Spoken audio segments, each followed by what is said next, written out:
40 000 marcheurs pour la vie, un bon million contre la loi Taubira, la France catholique se bouge, et malgré l'omerta médiatique, cela finit par se voir. Mais il y a aussi une ébullition plus discrète qui se déploie sur notre bonne terre de France. Si vous regardez notre carte agenda, le pays est couvert d'initiatives multiples dont nous ne pouvons relayer qu'une infime partie. Qu'elles viennent des diocèses, des paroisses, des mouvements, des communautés ou congrégations religieuses ou de fidèles, c'est par milliers que se comptent ces propositions. Des formations, des débats, des conférences participent parfois très localement, dans de petits villages, à la formation du peuple de Dieu.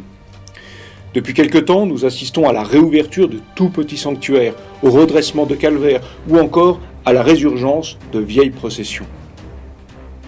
L'ouverture de lieux de charité ou de formation, des espaces d'accueil, des sites d'entraide ou encore des chaînes de prière couvrent la France des grandes villes aux petites chapelles de campagne.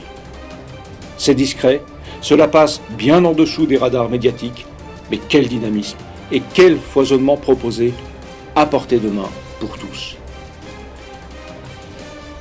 Nous prenons beaucoup de plaisir à relayer cette floraison que nous sélectionnons pour sa conformité avec le magistère de l'Église, mais dont le parterre de fleurs est tel que les 3000 annonces publiées en un an ne couvrent qu'une infime partie de cette réalité vivante de notre Église, qu'on décrit pourtant bien souvent comme un cadavre en décomposition.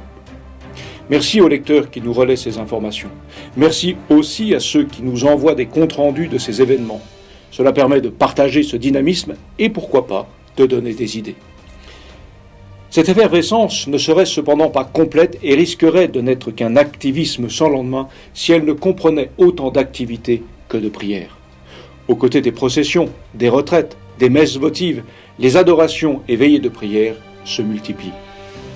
Non, malgré la grisaille du monde et les malheurs de notre Église, les catholiques de France ne sont pas morts. Non seulement ils ne se contentent pas de survivre, mais ils sont pleins de vie, sans doute parce que nourris d'espérance et, par la vie sacramentelle, de la force vivifiante du Christ lui-même.